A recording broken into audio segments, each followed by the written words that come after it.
भक्ती बळे वीण शक्ती बोलू नये. भावे वीण भक्ती भक्ती वीण मुक्ती बळे वीण शक्ती बोलू नये. कैसेनी दैवत प्रसन्न त्वरित उगार आहे निवांत शिण शिवाया. उगार आहे निवांत शिण शिवाया. उगार आहे निवांत शिण शिवाया.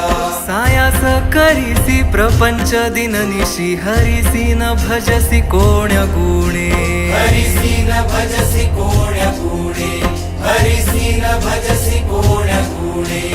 ज्ञानदेव म्हणे हरी जप करणे. ज्ञानदेव म्हणे हरी जप करणे. तेल धरणे प्रपंचाचे. तेल धरणे प्रपंचाचे. तेल धरणे प्रपंचाचे. हरिमुखे म्हणा हरिमुखे म्हणा. हरिमुखे म्हणा हरिमुखे म्हणा. माझे मराठीचे बोलू कौतुके परी अमृतातही पैजा जिंके. या ग्रंथराज ज्ञानेश्वरीमधील ही ओवी संत ज्ञानेश्वरांनी सांगितली आहे. ज्ञानेश्वरीचे हे गाव म्हणजे श्री क्षेत्र नेवासा. आपण आज या क्षेत्राचा इतिहास आणि माहिती बघणार आहोत. त्रिभुवन एक पवित्र अनादि पंचक्रोशी क्षेत्र, जेथ जगाचे जीवनसूत्र श्री महालया असे. या शब्दात संत श्रेष्ठ ज्ञानेश्वर महाराजांनी नेवासा या भूमीचे स्थान महात्म्य सांगितले आहे. संन्यासाची मुले म्हणून हिणवली गेलेली व वाळीत टाकलेली ज्ञानेश्वर, निवृत्तीनाथ, सोपान आणि मुक्ताबाई ही भावंडे रेड्यासह पैठण येथून शुद्धीपत्र घेऊन आळंदीला परत जाताना नेवासा या क्षेत्री आले. ज्ञानेश्वर माऊलींनी जिथे निवास केला त्या नेवासा या ठिकाणी आज आपण आलेलो आहोत. वय वर्ष 12 ते 18 साधारण ह्या वयातली मुलं आळंदीवरून पैठणला जातात शुद्धीपत्र आणण्यासाठी आणि परत येताना ह्या ठिकाणी थांबतात. इथला निसर्ग पाहून, इथलं वातावरण पाहून माऊली येथे जवळपास 2 ते 2.5 वर्ष थांबतात. आणि इथं बसून विचार करण्याची गोष्ट की वय वर्ष फक्त 16 आणि त्यावेळेस ज्ञानेश्वरी हा गीतेवर टीका करणारा ग्रंथ इथं लिहिला जातो. 16 वर्षाच्या वयाच्या मुलाचा आजचा जरी विचार केला तरी त्याला वेगवेगळे दुःख असतात आणि इतके प्रचंड दुःख भोगलेली ही भावंड विश्वव्यापी विचार करतात, तो लिहितात आणि तो समाजापर्यंत पोहोचतो आणि आजपर्यंत त्याचं मार्गदर्शन सर्वांना मिळतंय.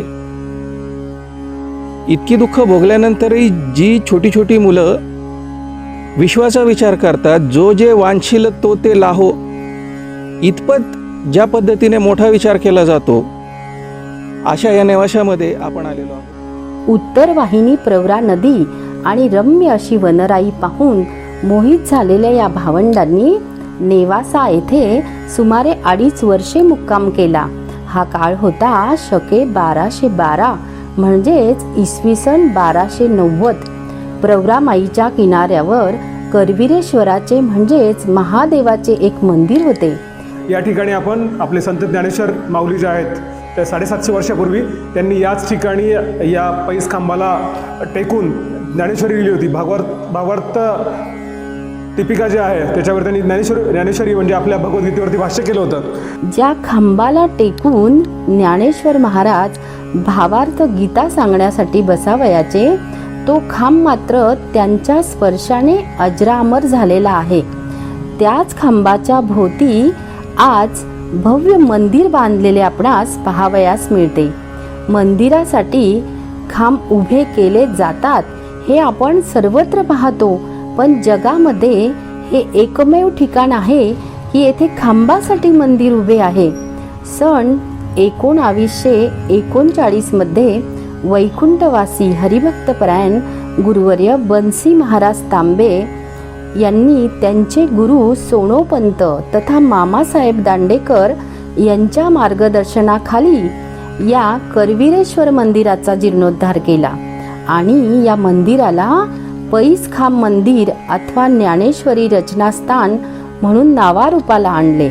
आपण इथे जर माझ्या मागे बघितलं तर पैस खांबाला टेकून ज्ञानेश्वरी सांगणारे ज्ञानेश्वर माऊली आणि ते लिहून घेणारे सच्चिदानंद बाबा या दोघांचा अतिशय सुंदर पुतळा आपल्याला दिसतो इथे. आणि ह्याच खांबाभोवती प्रत्येक महिन्याच्या वद्य एकादशीला जी एकादशी भरते त्या एकादशीला ह्या परिसरातील कमीत कमी 100-200 दिंड्या इथे येतात आणि ह्या मंदिराचे जे मुख्य जे कार्यक्रम असतात ते 12ही महिने एकादशीला इथे एक मोठा उत्सव होतो. पण आषाढी वद्य एकादशीला जी कामिका एकादशी असते त्या ठिकाणी मोठा उत्सव असतो. ज्ञानेश्वरी जन्म सोहळा इथे मोठ्या पद्धतीने साजरा होतो आणि दीपोत्सवसुद्धा माऊलीचा जन्म सोहळा ह्या ठिकाणी उत्सव मोठा साजरा होतो. ज्या ठिकाणी ज्ञानोबारांनी ज्ञानेश्वरी सांगितली ते हे स्थान. ज्ञानेश्वरीचे रचनास्थान असलेल्या श्री क्षेत्र नेवासा येथील ग्रंथराज श्री ज्ञानेश्वरी पालखी सोहळा ज्ञानोबा तुकारामाचा जयघोष करत मोठ्या भक्तिमय वातावरणात मागील 50पेक्षा अधिक वर्षापासून पंढरपूरकडे मार्गस्थ होते. ग्रंथराज ज्ञानेश्वरी सोबतच आता आपण पाहणार आहोत ग्रामदैवत श्री मौनीराज मंदिर. श्री क्षेत्र नेवासा येथे ग्रामदैवत श्री मोहिनीराज मंदिर. समुद्र मंथन झाले असता 14 रत्ने बाहेर आली. त्यापैकी अमृत हे एक त्यात होते. अमृताच्या वाटपाचे काम देवांनी श्री विष्णूंकडे सोपवले. श्री विष्णूंनी मोहिनीचे म्हणजे अर्धनारी नटेश्वराचे रूप घेऊन देव आणि दानव यांच्यात अमृत व मदिरा यांचे वाटप युक्तीने केले बरं का. देव आणि दानव यांना एकाच पंक्तीत समोरासमोर बसून देवांना अमृताचे वाटप तर दानवांना सुरा म्हणजेच मदिरेचे वाटप केले. हे फक्त राहू व केतू या दानवांना लक्षात आले व ते देवांच्या पंक्तीत येऊन बसले. मोहिनी रूप घेतलेल्या विष्णूने त्यांना अमृत दिले, परंतु त्यांनी अमृत पिताक्षणी ते विष्णूच्या लक्षात आले व सुदर्शन चक्राने लगेच त्यांचे शिर छेदले गेले, परंतु त्यांचे शरीर अमर झाले. श्री विष्णूने मोहिनी रूप घेऊन अमृताचे वाटप केले ते नेवासा येथे. म्हणून मोहिनी राजाचे भव्य मंदिर नेवासा येथे आहे. या मंदिराचे सर्व बांधकाम हे हेमाडपंथी स्थापत्य शैलीत आहे. प्रत्येक दगड नक्षीने कोरलेला आहे. विविध प्रकारच्या मूर्ती दगडांवर आहेत. मंदिर पुरातन असून त्याचे बांधकाम अहिल्याबाईंचे दिवाण श्री चंद्रचूड जहागीरदार यांनी सर्व करवून घेतलेले आहे. मंदिराचे बांधकाम उंचावर असून प्रवेशद्वार उत्तरेकडे आहे.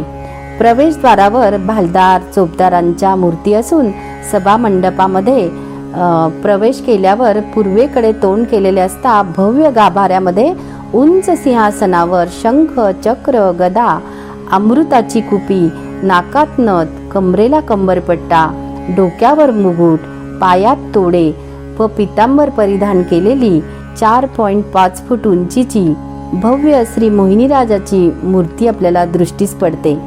मन अगदी प्रसन्न होते. आता विश्वात्मके देवे येणे वाग्यज्ञे तोषावे, तोषो निमज द्यावे पसाय दानही.